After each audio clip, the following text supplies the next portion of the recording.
to Lifestyle Pirates with Big J and Adriano in partnership with Bio Australia. Good evening, good morning, good afternoon, and welcome to episode 78 of Lifestyle Pirates with me, Big J, and him, Adriano. Salute. This week, as you can see from my t-shirt, I am frothing. We have quite the host with the most. A judge. The jury is out on this judge, though, because he is Ian Kingham, that beer bloke. Good afternoon, mate. How are you? Afternoon, I'm great, mate. Yeah, good. Looking forward to this. Yeah, well, thanks for coming in. Considering what you brought along, I'm looking forward to this as well. And we do have the middle designated driver, so it looks like me and you are going to have to put these away. Yeah, I wasn't informed. That's okay. We've tried to put this together for a long time, so I appreciate you coming in and catching up, telling your story. Mate, when I looked at your LinkedIn profile, it says business consulting, it says advice, it says judging, writing, and event hosting. But then the thing I love about that is that's all to do with something that most men and women like, which is a good old pint or a schooner or a pot. Yep, absolutely. A butcher and, plenty of ways of enjoying beer, for sure. How did you get into beer? Oh, gosh. Quick story, yeah? No, we've got plenty of time. Yeah, give us the long one. My father used to work for Tooth & Co., which their brewery's not there anymore, but a lot of people might know that from being on Broadway. And so he worked at the brewery way back through the 70s and 80s. And so as a young guy at home, I have an older brother, about 6 years older than me. So I was about 8. My brother's about 14. Wish we were getting into beer then. But in those days, Dad would have a beer. And my older brother, being a bit more of the black sheep of the family, he would, every time Dad would have a beer, he'd keep a can. And it was just one of a strange bonding ritual that if you wanted to hold a conversation with your brother, if you wanted to have a connection in the family, then you had to go and find a beer can that they didn't already have. And so it just started with literally collecting beer cans from the age of 8, and then we just built it up from there. And I'm right in thinking you were collecting beer cans, but they were full, so your dad would drink them, and then you'd collect them. Yeah, some they were. Some my dad was drinking, some my brother was drinking, but no one knew, and some were empty. Like it's really weird. Like you might go to in those days you might go to a family event, or you'd be at the end of the city to surf, and a lot of people ferret around for cans to get 60 cents a kilo in those days. Yeah. For me, we just ferret around for beer cans we didn't have, so we could get a conversation with the family. Yeah. Tooth's beers. You said Tooth's? Yeah, Tooth's, yeah. Is that Tooheys or? No, back Tooth's was, you'll think of brands like Tooth's KB. Oh, KB Lager, yeah. Yeah, KB Lager was one, and they also had Resch's brands as well. So there would have been Resch's Pilsner, Resch's Dinner Ale was a big favourite. So yeah, Tooth's and Resch's were a Sydney-based business, and then obviously Tooheys was another Sydney-based business.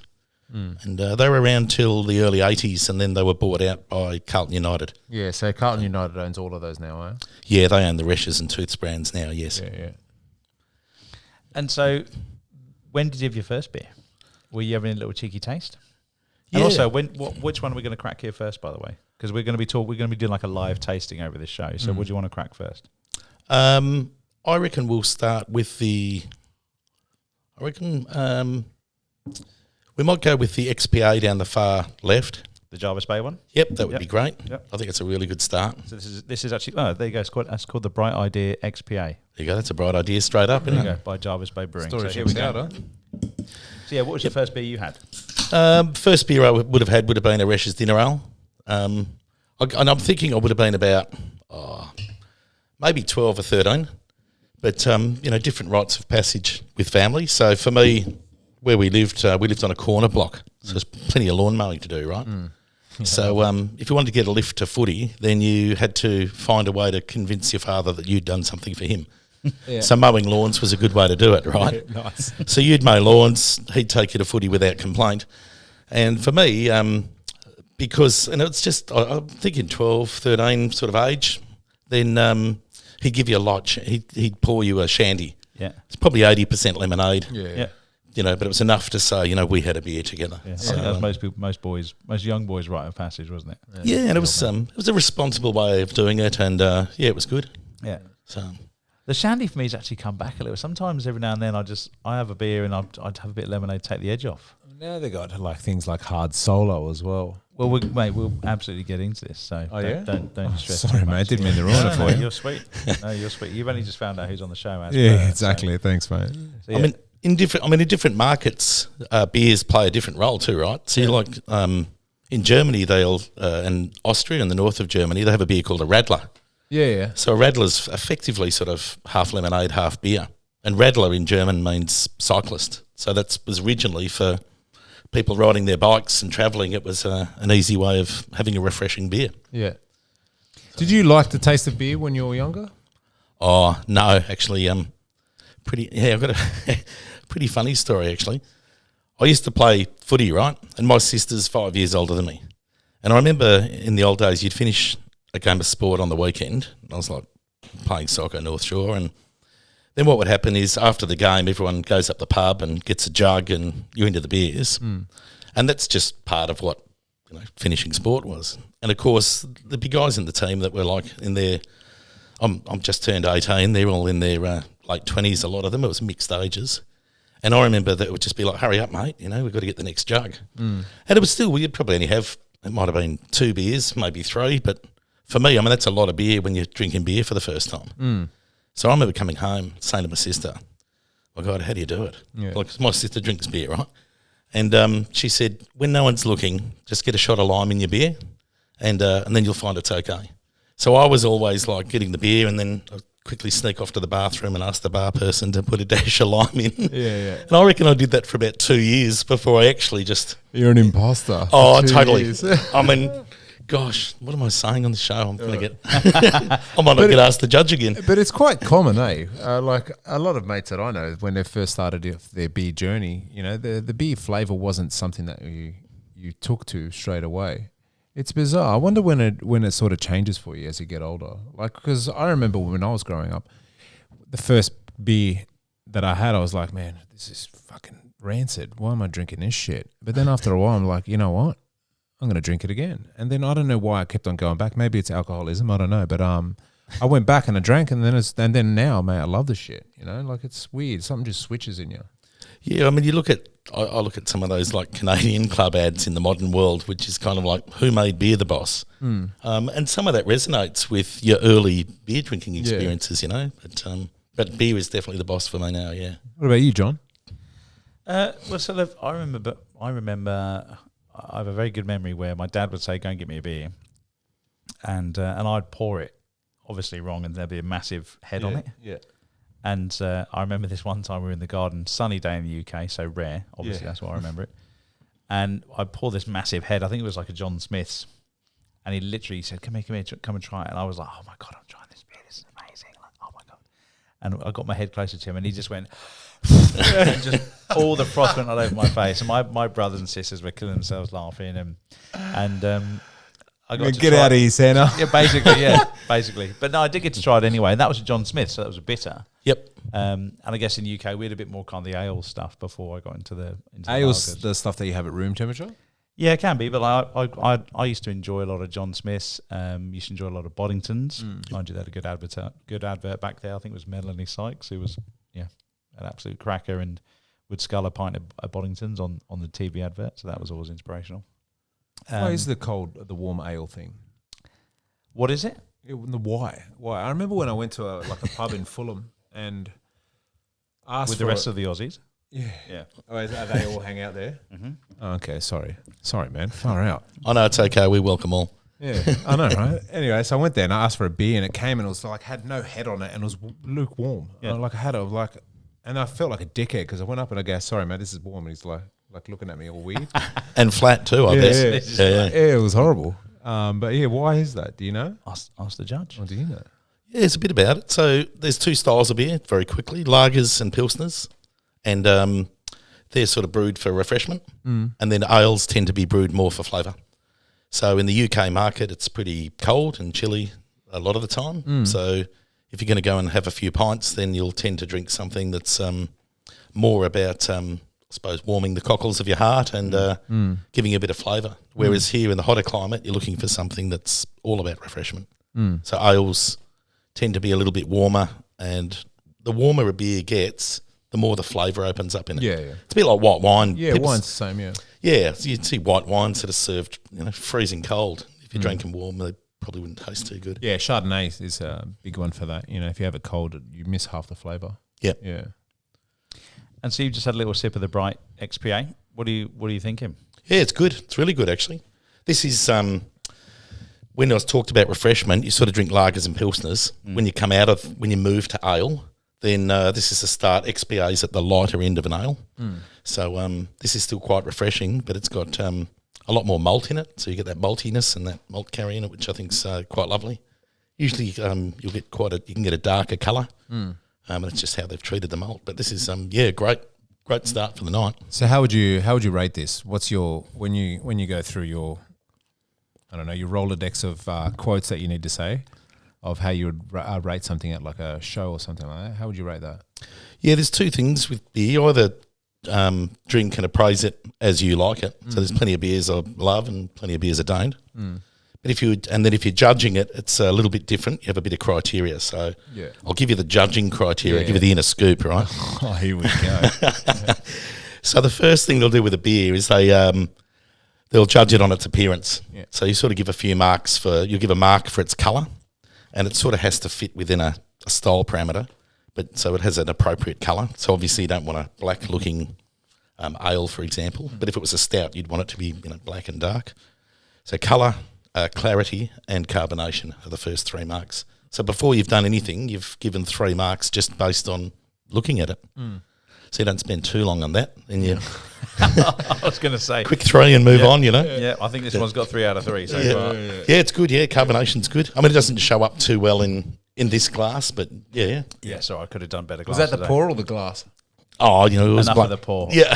No, I mean, because it's a short glass, so you can't I don't know. I think it's more because a bit like a wine glass, you can't see any of the legs, or you can't see you can't view Oh it. no, it was a genuine question. I wasn't ripping on his pour, man. Relax. Yeah. It was my pour. Oh, was it? Oh, there you go. I thought Yeah, you were no, going back to Pour my was childhood. shit, man. I was just about to dive in and dig him, and you bailed him out. Yeah, no, good. All right, so we're looking good. Yeah, Bubbles are good. Yeah, it looks good. Yeah, and I mean the carbonation adds to I'll say bubbles in a beer adds a bit to the mouthfeel and texture of it, so that's good. Flat beer, you'll know. So yeah, it looks great. And then the next thing you do is you find 5 marks for smelling the beer. So it's quite funny. You can the 8 marks out of 20, and you haven't even tasted the thing yet. Crazy, right? But so aroma, you're looking for malt character. So malt is the sugar that comes from grain that's fermented. So you think of bread or there's plenty of malty things I'm sure people have had. Biscuit. So that's the malty sweetness to it. Yeah, that's right. Perfect example. Yeah, so there's a malt character, and then you'll have a hop character. So it's hops that gives the bitterness to beer, and you want to see those things in balance. And then a bit of it might be a fermentation characteristic. So it's when the yeast turns sugar into alcohol and carbon dioxide, sometimes you get some byproduct, which can be pleasant and it can be unpleasant. So if it's unpleasant, it's false, and you take marks off. And if it's pleasant and in balance and the character's there, then that's good too. So it's fermentation characteristics, malt, hops, and then any yeast profile to the beer, and then just sort of general feel of the beer. That's the aroma. So you're 3 and 5 at that point. Yeah, and then you start tasting them. Nice. And then the tasting. Are we able to do that now? Yeah, we can do You've that. been waiting the whole time. No, I jumped the gun. No, I've been having a few. Yeah. So how many would you typically judge if you had a big sesh that you had to go through? Like the more you drink, the more you're going to get drunk. Do you spit it out? Is that a thing or? Oh, yeah, good question, right? So different beers have different alcohol content, obviously. But in a day, if you're judging, and a good judge on a good day will do 70 beers. Oh, what a job. But, but when we do 70, it's the best job, right, is the person who isn't judging that gets to finish all the ones that we didn't. Yeah. Because we like pour 60 mils. I can be your caddy. Yeah. Perfect job, hey. Yeah. So they'll pour 60 mils and you'll drink 30. Yeah. So if you think you're going to have 30 mils of 70 different beers over a whole day. Yeah. So it's really like just a lot of tasting. Yeah. And, it's thirsty work because you're writing notes and having arguments and, Are you trying to convince me to say thirsty work? There's a bit of thinking involved, but yeah. So for an event or something where you're doing that many beers, like is an Uber included in your fee? Yeah, they'll do that. Yep. Yeah, it'd have to be, right? That's a responsible way of looking at it. But if you're alcohol affected, Yeah. you're meant to like get up and leave the table. And so there's things like we take it pretty seriously, and you don't know what you're judging. So whatever beer comes in front of you, they all come in the same glass, but you wouldn't know what it is. Yeah. So you're attributing your score. And so if imagine we're judging right now, I'll be giving a score, you'd be doing one, John would be doing one too. So the three of us would have a score, and we just maybe do 5 beers like that.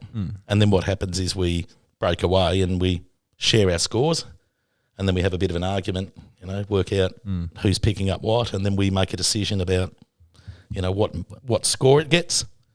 So if it's a 14 to a 15.49, it's a bronze.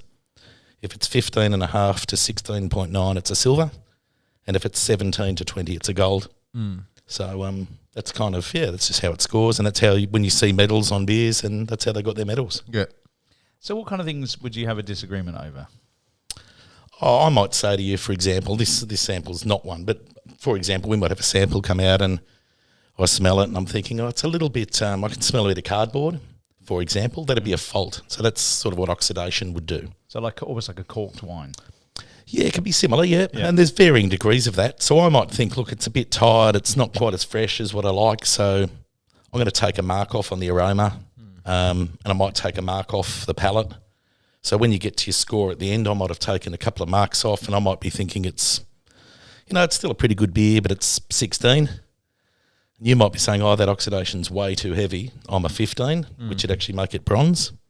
And John might be saying, look, I'm just not getting the oxidation. I think it's gold. So now we've got to argue about did we or didn't we get oxidation, and how heavy was that oxidation to decide how much does that detract from the sample. And so some of that's your own taste thresholds. Everyone's got different palates and different things. And so how long have you been in the judging side? Did you go through corporate, or did you just do this as a bit of a passion project? How have you arrived here?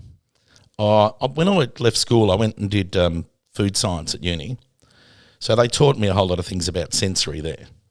But most of my beer tasting was just trial and error. And there wasn't really any formalised beer judging until, I would have thought in Australia it might be, let's call it 25 years ago.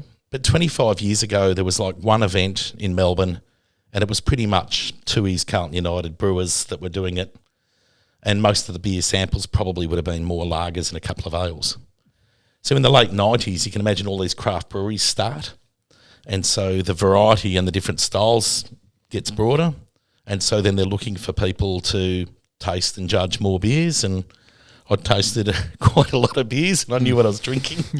So I got a chance. My first chance was up at the Australia Hotel in the Rocks.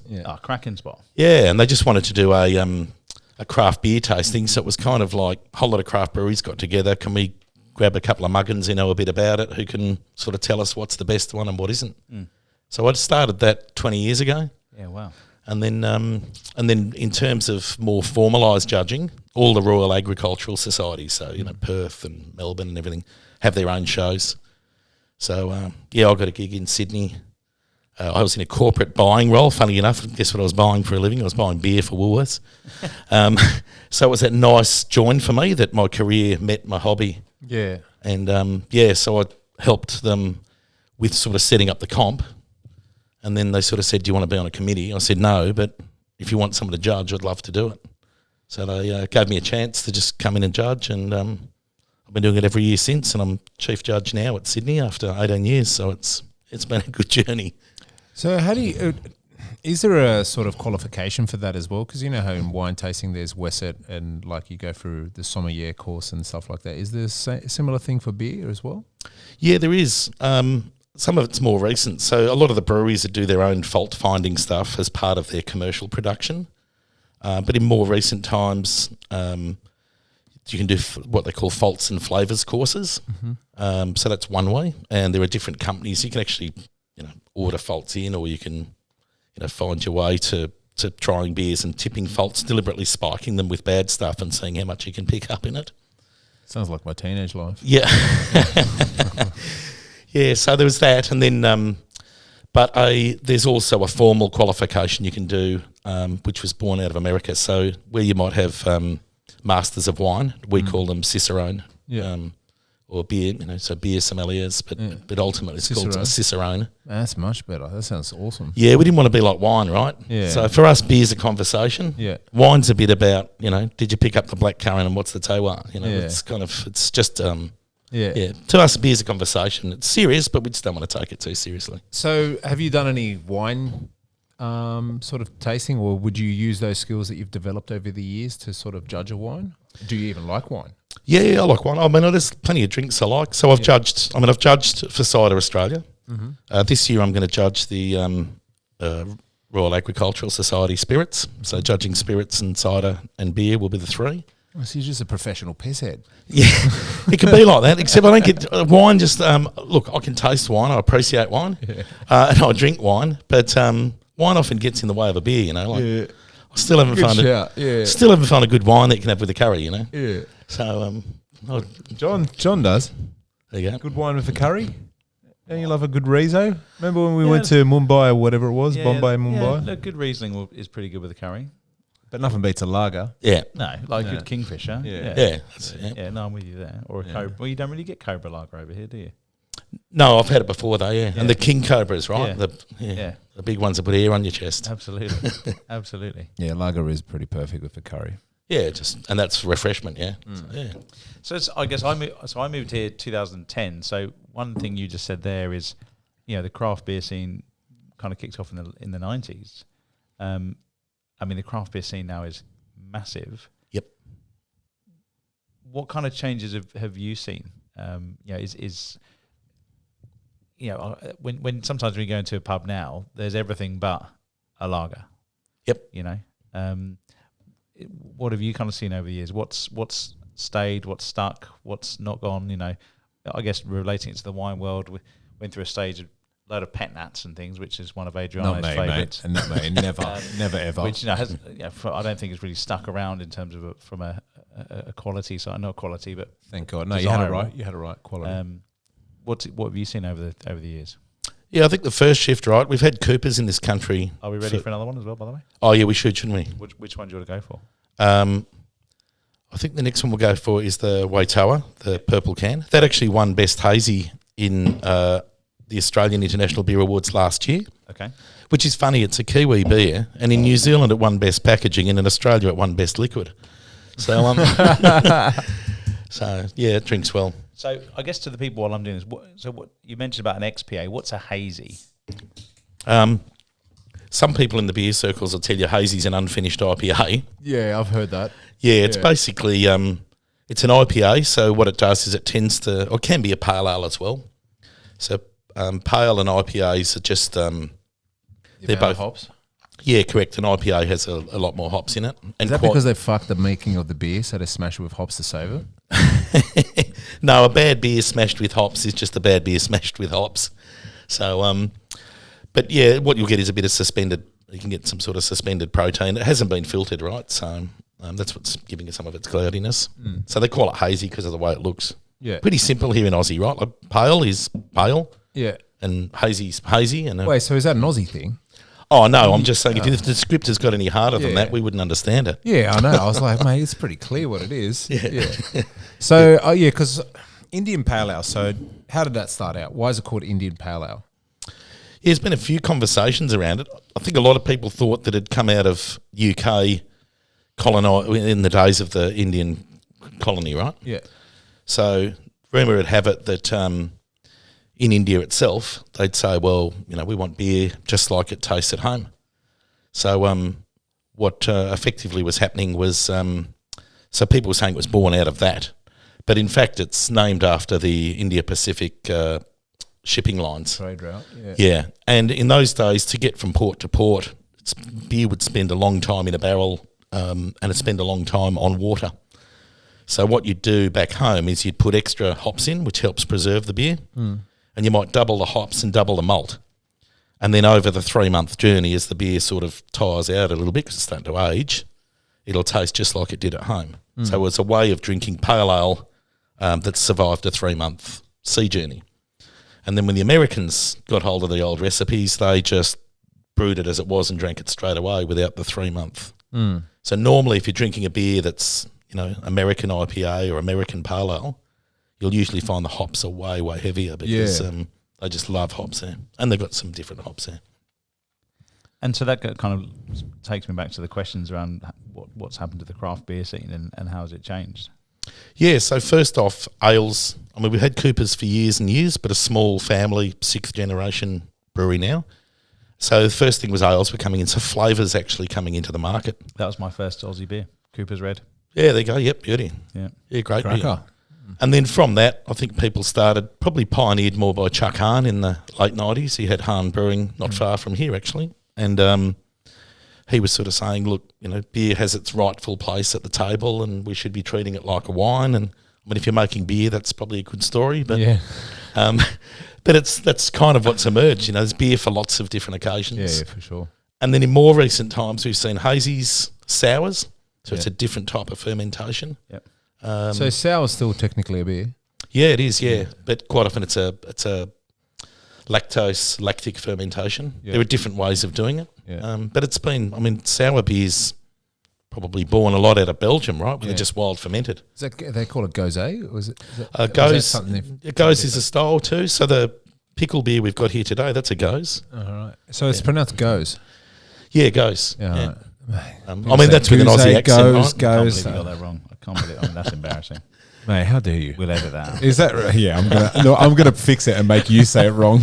Yeah. I love How's it. AI? I love it.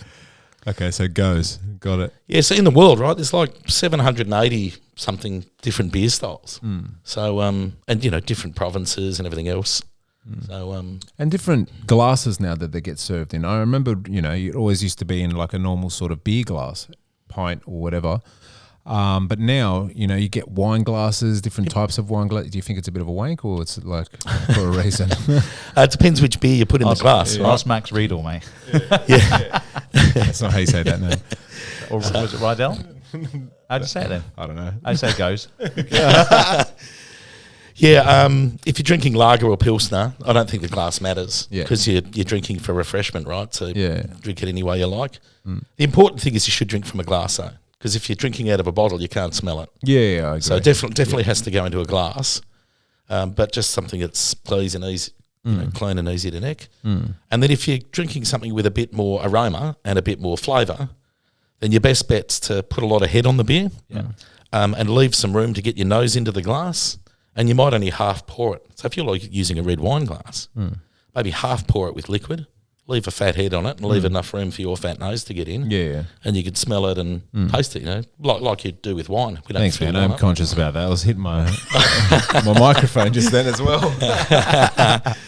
Yeah. What was I going to say? So it's go on, mate. You've No, got a lot of questions. I like. You know what my memory's like. And it's gone. Brilliant. And he's the one not having the beer. No, It's right? I'm the fantastic. one that's not drinking. Yeah. No, it's gone again. Fucking hell. No, all right, John, save me. Oh, I will do. Is everything that's happened to craft beer? So again, if I reflect back, because I guess I didn't really get into the craft side until I actually came over here, and it's funny you mentioned the Australian hotel because they used to have this thing. I think it was basically you downloaded the menu, and then I think as soon as you had all their 100 beers, I think it was something silly like you got a free one. Do you know what I mean? But it was such a great little journey because they had all these different bottles from all these different places. And for me, it was just a new thing. I used to take pictures. Like on my Facebook, I think I've got like the Aussie beer photo album and the Kiwi beer one and the cider one. And have we gone kind of too far in terms of all of the varieties? So when is it no longer a beer? Oh, look, there are. Yeah, I agree. There are some that go too far. Because it starts off with people trying to outdo each other. So, and you either outdo each other by, guess what, I've found a style from a small country that none of you have ever been to and I'm going to bring in and commercialise it. I know, clever. So it's finding styles and bringing them to market. And then it's experimenting with existing styles using maybe Australian or Kiwi hops rather than traditional hops. Yeah. And that's quite clever. That's playing around with the right ingredients. Yeah. I think Garage Project, which is that Gherkin one, they do some kind of collab with hops, don't they? Yeah, they do crazy stuff. Garage Project will They're launch. so good. Yeah, they launch a new beer every week, and they'll do that 52 weeks of the year, and they've been doing that for 8 years. So, I mean, that's really, playing around with things. They are so good at what they do, though. They make some really good beer.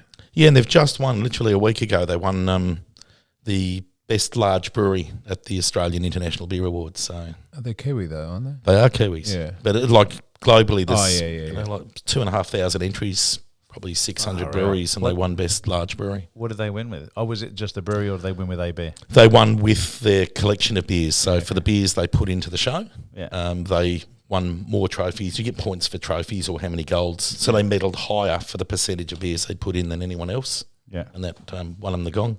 So, for example, one of my favourite beers, and I think it would be a lot of people, is Status Quo by Mountain Culture. Yep. Why is that beer so good? Like, it's just balanced, rounded. It's perfect. It's not overly bitter. It's such an easy beer to drink. Why was that so successful? Well, I think the first thing you've called out is a great call out, and that is it's balanced. So, as people try and outdo each other, quite often a beer will lose its balance. So you want to know that if you're drinking something, whatever your style is, you want to know that it's that you've got balance in it, and that it's approachable. So you can get, a lot of it might depend on the occasion. Like, if it's a freezing cold 1 degree winter's night, and you might go for a big, dark, heavy beer that might have come out of a rum barrel or something, and you drink it slow, right? Now we're talking. So so there's that way of drinking a beer, or there's the lawnmower beer where you just smash a lager. Yeah. So for that beer, it's probably just right in that spot. Some good malt, some good bitterness, nice balance. Smash a few, perfect. So That's really interesting because I don't like Mountain Culture stuff. have you had Status Quo? And you don't like it? Just not a fan of it. You don't like beer?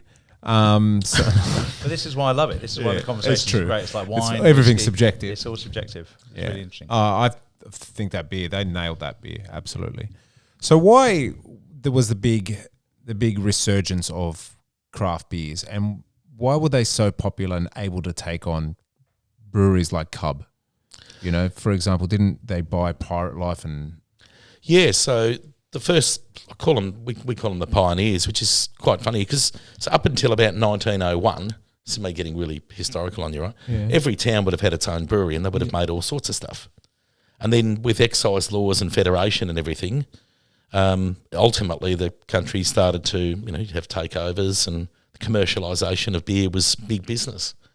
And by the time we got to the end of the 80s, we basically had Coopers with about 5% share of the market of domestic beer, and then CUB and Lion Nathan had the other pretty much 95%.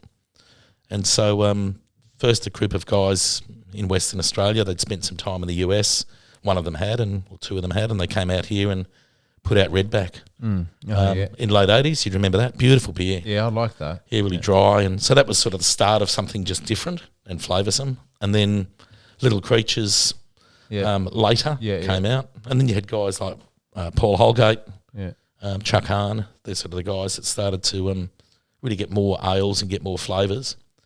And the key, I suppose, if you're going to start as a craft brewer, then we started having, I think, two major changes. One was technology. You didn't have to empty your beer lines every night. Your taps would be chilled to the line, so there's less wastage. So you could afford to put more beers on without tipping them out every night and wasting it. Yeah. So that was one.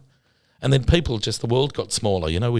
People start travelling and coming back and looking for different things. And people were, as a kid, like you get the two types of coffee, cappuccino and flat white. Or long black, sorry, it'll be three. Yeah. Like in a modern world now, we've got 45 different types of milks you've got to navigate before you even get to the coffee, Yeah. So it's kind of done that same evolution. Yeah. Yeah, So why would they... So craft beer came around, right? So not came around, sorry.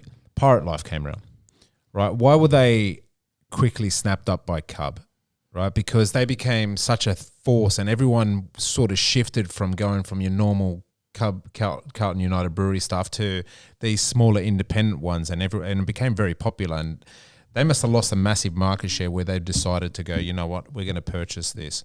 Why were they so scared, and has that affected them still? Because still a lot of people, all of the people that I know drink craft beers. Yep. No one drinks the other shit. Like you might go to the pub and you get a Schooner, Carlton Drive or someone else like that. But if they've got XPA or anything like that, like Bolter, you'd go down that path. I don't know if Bolter's owned by someone now. Yeah, it is too. Yeah, it is now. Yeah, it's owned as well. Yeah. Is it owned by a club or something? Yeah, I think it is. Yeah. Fuck it hell. So So yeah, what- it is. what- yeah. Because Stone and Wood went to Lion Nathan, so Yeah. Bolter went to CUB. So it has too. Yep. But So you asked about 17 questions in one Yeah, I did. one sentence there. I did. Now I don't know what I want to answer. So I think one But of the I- questions was what makes a craft beer so desirable to them. desirable to a bigger conglomerate. yeah, I think the first thing in the modern world, right, is people used to define it as craft beer first. So in other words, if it's got flavour and it's small batch produced, then it's craft beer, and more than likely it's going to be an ale, right? And today, big breweries can do small batches of ales and so on. So we tend to step away from the conversation around craft, and it's more just, I think, as it evolves. But when people refer to craft, they're generally referring to flavoursome ales. And it's for people who are actually drinking. We tend to drink less in volume now, but we drink better. So if you're going to spend some money, and God knows, beer's not cheap if you're in a bar, then you want to drink something that's got some flavour and, Yeah. that appeals to you, right? And as those sort of grew, then at a given point in time, some of the big breweries have then said, well, we'll buy back some share, we'll recognise the market. And I mean, South Australia's a good example where Pirate Life's emerged, got a really good following. Well, that market's got, West End with Lion Nathan, it's got Coopers with Coopers. So for Carlton United, with that particular product, that's a chance to buy some share. And now now they've got a product in that market that resonates with consumers. And, Stone and Wood, people would know from Byron Bay. Yep. Great beer, and that was selling beautifully. Lion Nathan brought that in. That probably forced Carlton's hand to say, well, we want a coastal beer, we'll buy Bolter. So there's a bit of acquisition, but there's still some good local haunts and some good family beers. I guess just to build on that, and I think you tried to ask this question, it was in there too. Because there's something cool about a craft beer, small batch. It's not open to everybody. There's something quite kind of territorial about it. I remember when growlers first came out, and I would rock up to a house party, or I'd rock up someone's with a growler. I'm not talking about What was her name? But I'd rock up with a growler, right? And everyone would be like, "What's that?" I go, "It's a 6-pack." You play it down, but inside you're like, "Yeah, Big J still got it." Yeah. When does it not become cool? So I guess looking at Stone and Wood, I was going to say Lifestyle Pirates, Pirate Life, Bolter. Are they no longer cool because they're part of the machine, as it were? Or I guess I'm probably looking at your corporate world now. Like, do you see trends starting to go down of sales because people go, right, we're going to support another little small? Because that's where Australia, I think, is amazing. Is they don't like the big brands. Oh, we love it when someone has a go. Yeah, we support the underdog. the underdog, the small business owner, the battler, or the Aussie battler. So, is there a natural kind of drop? Or are people not that well informed? No, there might be a drop, but then the other thing you're going to get is that the big companies have broad distribution. So before you see a drop, you're probably going to see quite a lot of scale. They grab something that's someone's been able to get to a particular size, and then they'll probably accelerate it beyond belief. Then they'll probably find a way to cut some costs out of it. Might do hop pellets instead of hop flowers, or change the recipe to make it easier, or make it a bit more drinkable for the masses. And so once it starts getting tweaked, starts to lose its feel, the authenticity, it's probably losing some of its provenance. So you're right, if someone wants, this is my beer from a community, reminds me of a holiday I've been on or something, and now it's coming out of a big commercial brewery, you start going, well... And I think people just like to discover new stuff too, right? We're pretty promiscuous with products these days. That's interesting. So your point on Bolter, do you reckon that's why they created the Bolter Cerveza? Just to get out to the masses a bit more. Yeah, it's a great way. So in the UK, right, the country was about 70% ales, and then a whole lot of imported lagers came in. So Heineken, Carlsberg. Yeah, Stella. Foster's, Stella, absolutely. We'll come back to Foster's. Yeah, so that all came in. And so today in the UK, about 70% of beer consumption is lager, and 30% is in ale. In this country, we were at like 95% lager, and then we had Coopers. So naturally, there's plenty of room for ales to grow. Gotcha. And that's what's happened. So we've sort of done it the other way, where ales started to come in and gain interest. And, Yeah, right. Yeah. So let's talk a little bit about trends. I know we said about when is a beer not a beer. Now, one of my guilty pleasures is I love One Drop. I love sours. Yep. And I must admit, I bought some One Drops the other day. I think I saw a financial advisor. I'm paying off over 6 months because they're lumpy beers. Yeah. But I did look at some of them and I'm like, these are so damn tasty. These are incredible. But I was like, this isn't a beer. It was like an oatmeal yogurt breakfast smoothie beer. I think that's actually what it was called. It was amazing. But I was like, this isn't a beer. And it certainly wasn't sessionable, but I'd obviously finished it off, And when we're looking at the sours, and we're going to look at the sours in a minute, it's a gherkin sours gherkin gose. When is it no longer beer? Oh, I think so much of that just starts with how you've been brought up. Yeah. Like, I mean, I remember even, like you chat, the number of times I've met someone, I'd say, yeah, I don't drink beer. And I said, all right. So how many have you had? I mean, there's 780 styles out there. You can't tell me I don't like don't beer. like all of What, them. you've done all 780, have you? And What are we doing next? I don't want to lose momentum. No, that's good. Let's go with that peanut butter beer, I reckon, and then we'll go into the sours, right? Stop Yeah. it. Look at this, man. Stop it. So this is a peanut butter porter. Yeah, that's right. Bad Shepherd, who are they? Bad Shepherd's a brewery out of Victoria. Okay. So, yeah. Awesome. So this That's a beer too, but we might have an argument over it, No, I like it. So we were talking. When is it no longer beer? And Yeah, so if you're if perception of beer for many, many years is it's a lager, so as soon as it starts getting different flavours, smells, so on, then for some people they'd argue it's no longer beer. I'll probably draw the line at when you start putting marshmallows and there's a range of different adjuncts, they call it, so additives to beer. Yep. Then how much of that still, how far does it take it away? yeah, But for me, a beer, as long as it's still got fermentation characteristics, yep. and it's got some level of, craft to it, then it still stands as a beer. Yeah. Who was that brewery up north? In Capalaba, Queensland. Yeah. I was literally going to say the same thing. Bacchus Brewery. Yeah, so They've Ross. made unbelievable beers, like the peanut brittle. Yeah. So he's been around for a long, long time. They call him like the Willy Wonka of brewing. We did a beer degustation years and a lot of belt sizes below. Yeah. But we did this thing and Sorry we about had the like a roast chicken red ale, and we had they actually did a Korma lager, Yeah, great. and it was It's spot on. it was on Yep. point. I don't know how they get that flavour in there. Like, are they actually brewing it with korma in Bit it? of pack tax in there. Don't know. Batax?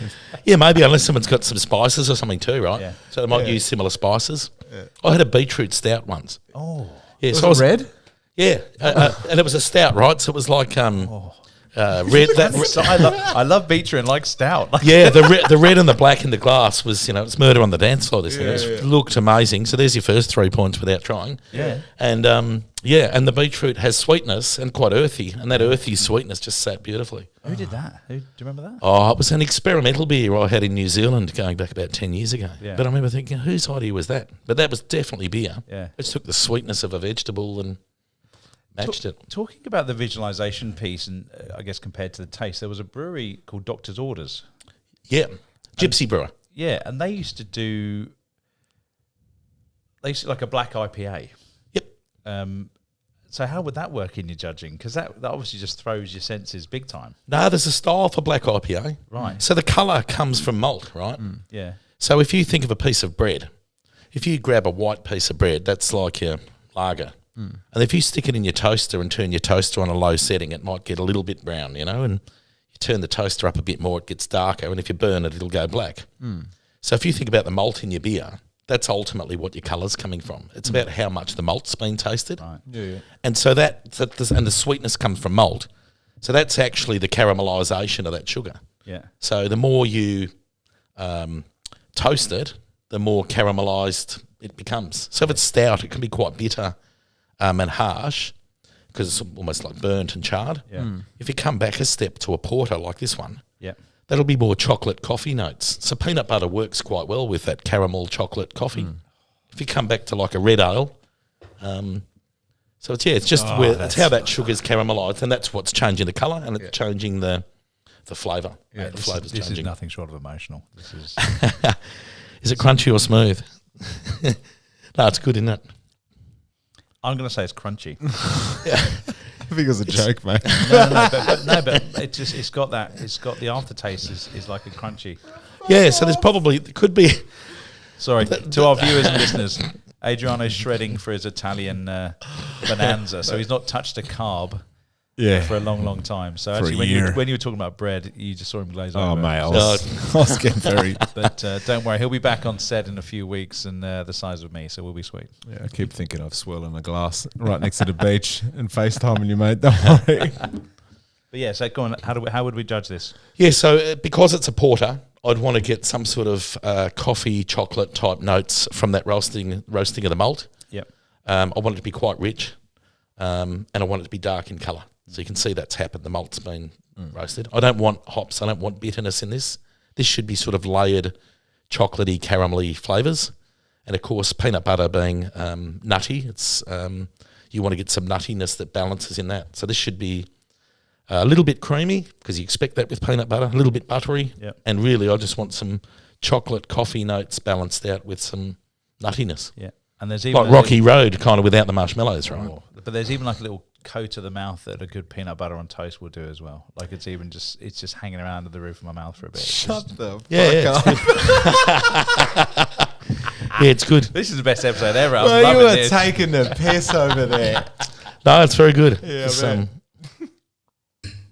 bet. But no, I mean, so I wasn't kind of downplaying all the sours and things because I love them, and I love all the kind of big sweet and sour, the kind of stouts and things like that as well. But it's just curious because when you go to my local was the Quarryman's in Piermont. Yep.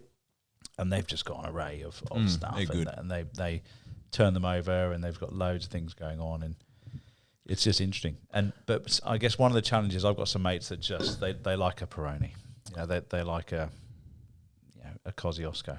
That's their thing. They're not into it at all, and that's just the only challenge. So I try and convert them. Peroni's lager. The malt in Peroni tends to be higher than some lagers, so it's got nice maltiness. Yeah. Great food beer because it just Yeah, it is. It's good. cleanses the palate, right? Yeah. So there's a perfect beer for a curry. Yeah, But I'm not going to sit down and go, oh my God, how good's this? It tastes like water and a bit of malt. yeah. So, but for something with food or something, it's quite clean. It's good. So you mentioned that you're judging a cider contest, and we'll kind of come on to that because I think cider's had a resurgence and gone to that craft bit. But I want to talk about the non-alcohol stuff. Oh yeah, here we go. Yep, getting. Because there's some crackers out there. Yep. There's some really, really good. So my go-to is a Heaps Normal. Yeah, great. Won the trophy in Sydney last year, so there you go. It's good. Well, you had quite a funny story on that, didn't you? Do you want to share that? Yeah, it's funny. I'm chief judge in Sydney. In other places, I sit at the table and judge. Chief Justice. Yeah, so in Sydney, I don't judge the beers. What you're doing is you're sitting back and making sure the process is being followed properly. Mm-hmm. And at the end of the tournament last year, you still don't get to see what it is that's being judged. But a steward, the head of stewarding, just sort of put a beer in my hand and said, "I just wouldn't mind you having a look at that."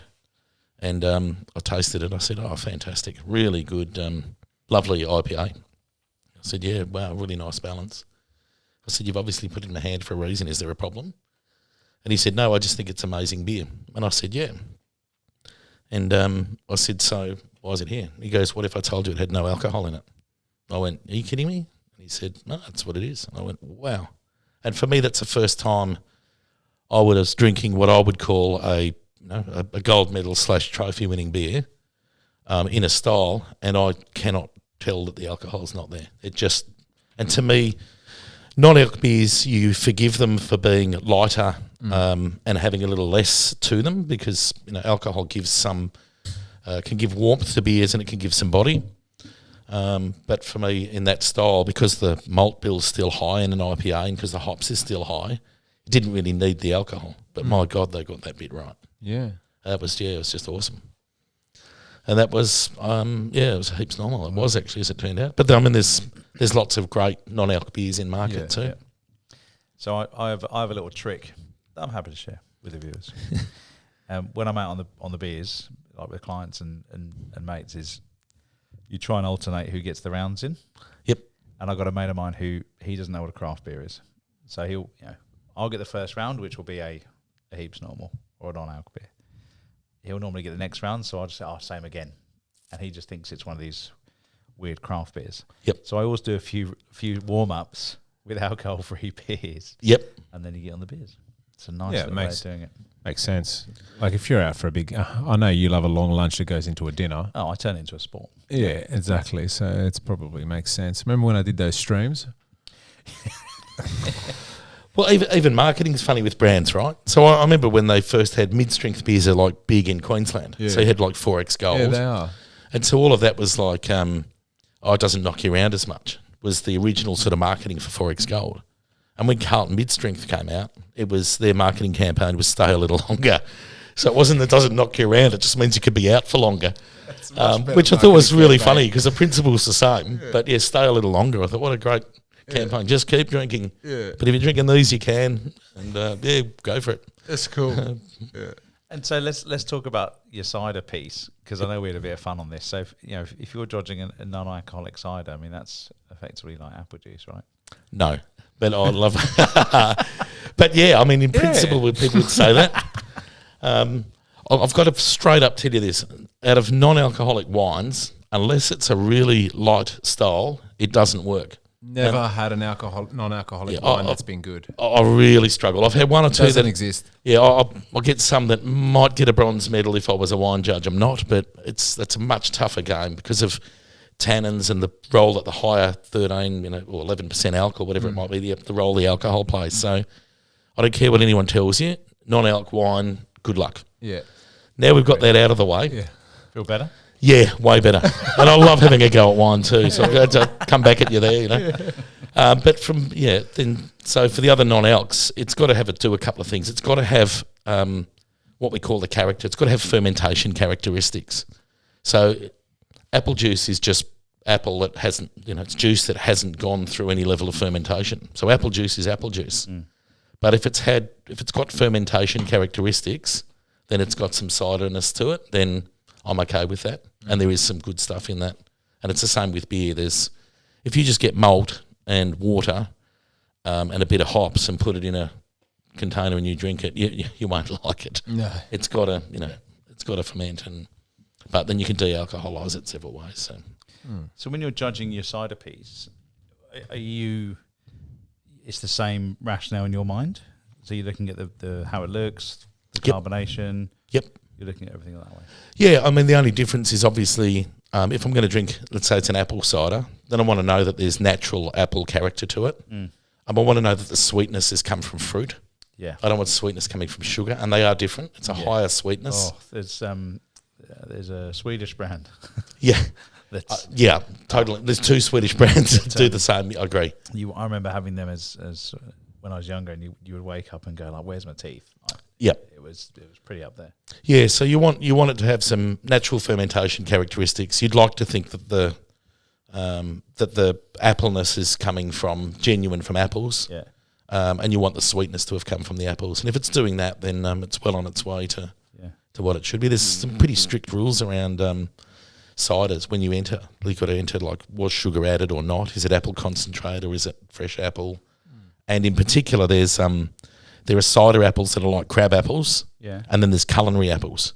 And probably most of the cider on the market in terms of mass produced tends to be culinary apples. So, it's Pink Lady, it's Granny Smith, But the best ciders have a nice balance of sweet and sharp, and they use like crab apple and normal apple, like a cider apple. So is that more of a scrumpy? Scrumpy's more like more in your pet nat space, where it's a bit more sort of cobbled together and wild. We've lost him. And it's just it's the type of apple that's chosen. Yeah. So there's a beautiful apple called a Kingston Black, which if you picked up a Kingston Black and bit it, you just go, it's like it'd be like a small apple off your next door neighbour's tree that you would have bitten into, as an 8-year-old and gone, that wasn't that was a bad experience. Yeah. But if you ferment that in a sweet and you balance it, then you get the sharpness of that non-eating apple with a sweet, and that's much better. You're really into ciders. Yeah, I love cider. Yeah, I do. Yeah. Except the calories tend to be a little bit higher, so so I'll just go back to beer again. Yeah, sounds like a good shout. So have you ever tried the home brew? Have you ever kind of or is this kind of like when a chef gets home, and the family go, have you watched Jamie Oliver tonight? It's the last thing they want to do, right? Have you kind of gone, I've got some ideas, I want to do my own thing? Yeah, in the first instance, I think of the three mates of mine that over my life that I've spent time with that are chefs, the best they can do when they're at home is baked beans on toast, I reckon. So I'm so with you. Don't ever live with a chef. There's shit. I'll find myself doing all the cooking. But for me, I studied it, like did food science at uni and then did a course in brewing at one stage. And so I love the care that's taken in it and how it's made. But it's a bit like you got to be patient. And you got to be patient, patient in terms of how you make it, and you got to be patient in letting it lager or settle before you drink it. Now, I just haven't got that much time in the world or patience. I'm just not a patient guy. Yeah. So drinking it and being a little bit geeky about it and understanding it, yeah, great. Yeah. But I'd sooner read a book about it while I'm drinking one rather than spend hours trying to make one and then have to wait a week before I can drink it. That's just kind of not my world. Yeah, that would kill me, having to wait for the beer. Yeah, but I really appreciate well-made beer and the guys that do it. If I made a beer for you, it'd be shit.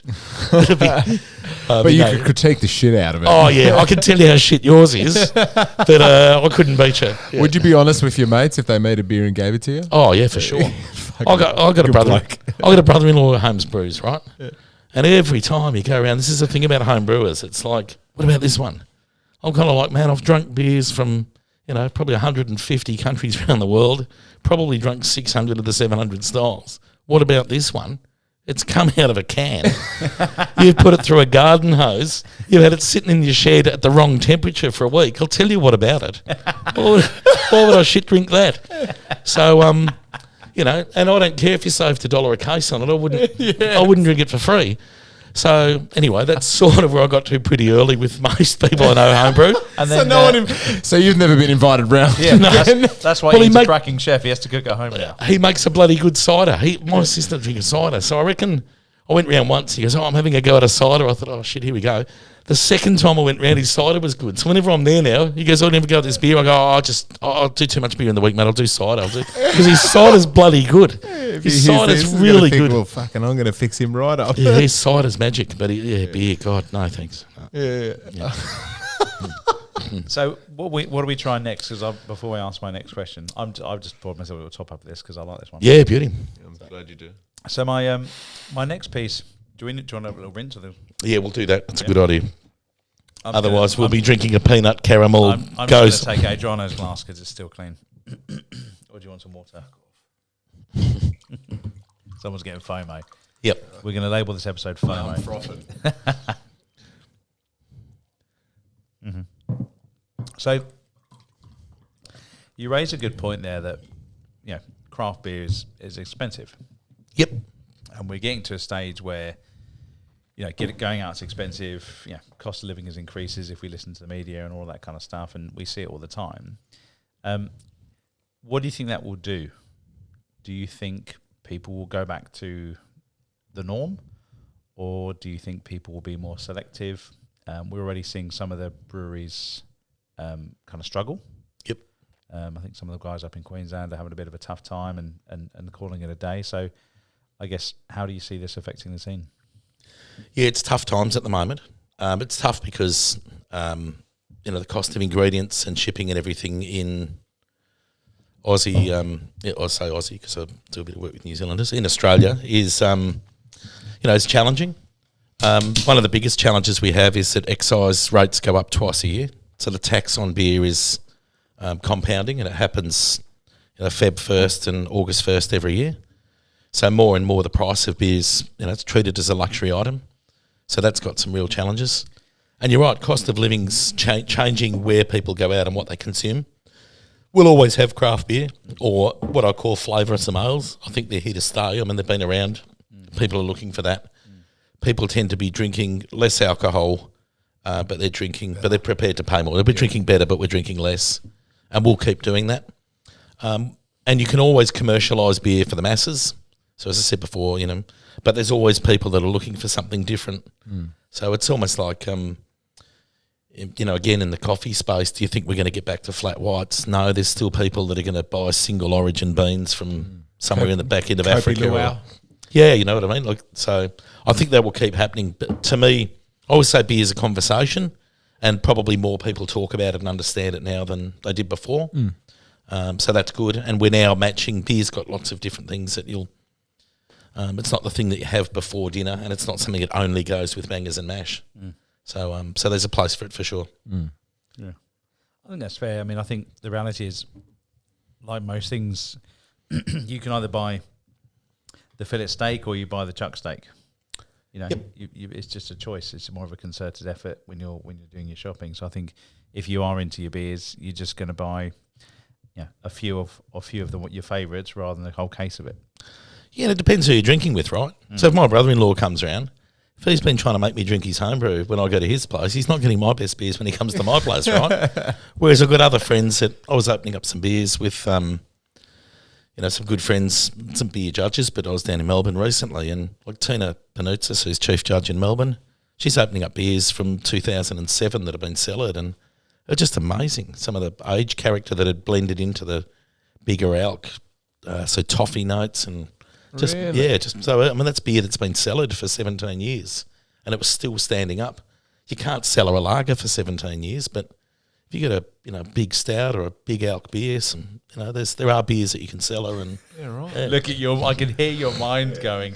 What, you're going to get a new wine fridge on the way? I think a beer fridge. Yeah. So what's some of the beers you can lie down? Because I didn't know you could do that. Actually, that's quite interesting. Yeah, I think there's a couple of rules. So the first rule, and there's about how much time you can do it for too. Yeah. If you've got a beer that's got a hell of a lot of hops preserves beer. So if you're looking at like a double IPA, so beers that might be sitting around that 6.5% plus in the IPAs, you can probably get 3 years of cellaring out of that, maybe up to 5. So that's one way of cellaring. So you cellar in that 3 to 5 year period on double IPAs and above. If you're looking at things like what they might have as imperial stouts or Russian imperial beers, there's a range of different imperials. We'll have an imperial sour in a minute. Imperial just usually means it's got twice the hops, twice the malt. Or a lot of those are malt driven, but they're big, heavy beers. Alcohol will probably sit 9, 11, 13% in that space. So if you think about that, that's a red wine, but it's just made from grain, not from grape. So that sort of beer you can sit down for a good 10 years. And some beers, if they've been on wood or they've been barrel aged, then the aging character of oxidation might be like sherrying. So your beer starts to get sherrying character, and it's still beer, but it's just that richness that can carry it. If it's got enough malt, it can carry that. Right. Whereas a lager won't, because it's just going to because effectively, like I was saying before, that's about refreshment. So you age it, you're just going to be drinking. It'll taste like wet cardboard. Yeah. How about barley wine? Oh, well, that's a great one for cellaring. Some of the breweries really kind of gave that a nudge for a bit, didn't they? The old barley wines. Yeah, and barley wines originally, when you think about it, there's different parts of the world where grapes grow really well. So when grapes grow really well, obviously wine flourishes, right? And there's parts of the world where the climate doesn't really allow too well for grapes. So definitely through things like the Baltic states, if you think of where temperatures fall dramatically, then what was actually happening is someone was trying to make wine, but they're using it from grain. So barley wine is effectively a wine, but they're using the barley as the sugar instead of grapes because they're not available. And so they're genuinely made as a wine, but they're classified as a beer because it's made from grain. And they cellar most beautifully. Great. Okay. But yeah, you're talking 11, 13% again, Big toffee notes, but whatever. I don't think I've ever had one. I think I had one. I actually think I had a Garage Project one. It was a very gothic style bottle. Yep. This was years ago. I'm sure I got a picture of it, and I didn't really know what it was, and so it was big. It was heavy. So I'm wondering if actually just lying it down for a bit would have. Yeah, I mean, mellowed it out. and age will mellow it a little bit. So if you age it for a while, it'll actually soften off. I mean, the main thing with those beers is they're expensive because you've got to think you're putting double, triple, 4 times the malt. So you're putting a lot of grain in that for it. And the alcohol's high and you're getting done on excise. Yeah. So that will sell, at a premium. You'll get a long neck for $20 or plus, And I think just just to reinforce that point, that's why a lot of the punchy beers are expensive, because it's the alcohol content. It's not the companies kind of gouging the consumer. It's just and to make a big alcohol beer, you've got to carry the alcohol. Just putting a whole lot of alcohol into water is just ethanol, right? Yeah. You might as well drink vodka. Yeah. So you need the malt. You need the malt or the hops, depending on the style, to be able to carry the alcohol. Yeah. So they're putting a hell of a lot more ingredients in, and then the government's taking their share, and then you're left with something great but expensive. Yeah, no money. So, mate, speaking of ingredients, this is a pickle goes, eh? Yeah, this is Goes, mate. Oh, mate. Copying you. You're an imposter. amazing beer. It's actually stunning. I was not looking forward to this, but it's really good. Yeah, so obviously people who'll see this podcast can't taste it, but if you think of the gherkins on your Big Mac, some people love them, some don't. This is better than that, because this is actually quite, sweet, but it's the same sort of principle. It smells like McClure's pickles. Yeah, it's fennel. I think it's got coriander seed. So how would you judge this? Because it's not as if you can compare this to other pickle goes. No, this would be in an experimental class. Gotcha. Great question, yeah. So experimental class is if it hasn't got a set style, then you'll work off a couple of base parameters. So to judge that in experimental class will be, what's the base style? We know it's ghost. So you'd say to yourself, has it got some of that ghost character? So is it a bit salty on the finish? Is it lighter style? Have you got some sourness to it? So that sort of thing would sit in place. And that would be judging the base beer. And you do that at the same time as you're looking at what's been added to it. And does that addition complement it, or does it detract from it? And is that in balance? And I mean, this is just amazing. Yeah. This beer won the trophy in Melbourne 2 weeks ago. Right. As best, I think it was best experimental ale. Right. It's the balance in this is just superb. Yeah. It's a really great beer. I'd agree. Have you ever had one that just hasn't worked? You've just gone this. Well, I bet yes. Oh yeah. you don't need to name the brewery, but it's just one that sticks out. And you've just gone, Jesus. Like, if I don't see that again, that's not a bad story. Yeah, I mean, when you're judging, obviously you don't know which beer it is. Yeah. So even when I call this out as a trophy, I only know this because obviously I saw the results. Yeah. Post judging, I didn't actually judge this one. But yeah, look, there's styles that certain people don't like. So for anyone who's watching, the concept of suspending lactose in a beer, people say can give quite a pastry effect. So you'll get things like pastry stouts and pastry ales. To me, the butteriness, if not done right, it's very wrong. Yeah. So I just don't want all that. To me, that becomes sickly, and that's, to me, it's not beer anymore. Yeah. There are other people that love it, but for me, no. Yeah. And then, sometimes it's just not ideally well made. I mean, I've had beer before. You get different faults. I was telling you about oxidation, but I've had beers that smell like a wheelie bin. It's called McCaptain, and maybe there might have been someone's used the wrong hose in the process, or maybe some of their products have been stored, too long or too aged, and they pick up some weird notes. So I think the lowest. Maybe they were going for that. Yeah, I mean, maybe if someone entered that into experimental, that's proper craft. That's avant-garde craft beer. Yeah, you'd go into experimental, wouldn't you? And you'd say garden hose lager. Yeah, I don't know how I'd mark that, because technically I've got the garden hose. Yeah. Maybe we should. There you go. It'd have to be integrated properly. Yeah. It's still come under undrinkable though. It'd still lose 3 marks. I've drank some beers that I swear just smell like marijuana. Yeah, no, well, hops, right, is a cousin of the marijuana plant. I don't know what marijuana smells like, of course, but but no, they're a cousin. So yeah, you can get what they call skunky hops. So could you brew beer with marijuana? I imagine you could with hemp too, because it's a plant. So there's different types. So in beer, there's lots of adjuncts you can use.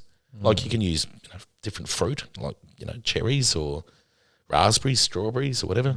Different spices, so corianders, and you're going to create a high PA. Oh, stop it! That's really good. That's trademarked, by the way. Yeah. That's ours. I've had hemp beer.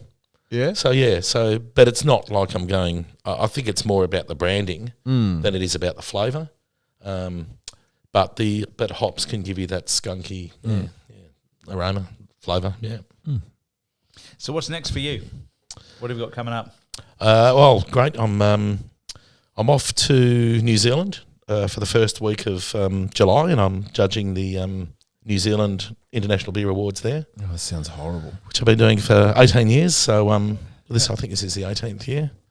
How good is that? Yeah, it's good. Oh, I love it. Yeah, I Oh, bet. there's some amazing beers in New Zealand too, I've got to say. And just, the disclaimer is I obviously work for the New Zealand government, but As an an Aussie, that's why. yeah. Just got to get more of their great beers over here, and so that's probably the first thing. I'm really looking forward to judging spirits this year. I've never judged in proper tournament, so later in the year in September I'm judging at Royal Sydney doing spirits for the first time. So that's it. That'll be exciting. It'll test me. But it's just as I say, beer's a conversation, so we can get really geeky on these things. But at the end of the day, Mate, you have the greatest job. I only judge like what do I do? 1, 2, 3. It's only about 2.5 weeks a year. Yeah. And they don't pay you enough if anyone's watching. So they should pay us to judge, I reckon. Oh, yeah, for sure. Yeah, I mean, there's 18 years of cred there. I know, right? Well, mate, thank you very much for coming on the show and appreciate sharing it. some awesome beers. Your knowledge, your story, it's been awesome. If people want to get in contact, how do they reach out? Are you on LinkedIn, or what's the best way? I'm Ian at thatbeerbloke.com.au. Awesome. So, Okay. and beer's just a conversation, but it's always happy to have a chat. Yeah. Awesome. Thank you so much for coming in. That was mad. Yeah, I magic, loved it. thanks. I loved it. And I didn't even have a And drop. thank you for sharing your beers with Adriano as well. Yeah, great. Cheers, mate. Thanks, Brilliant. mate. Cheers.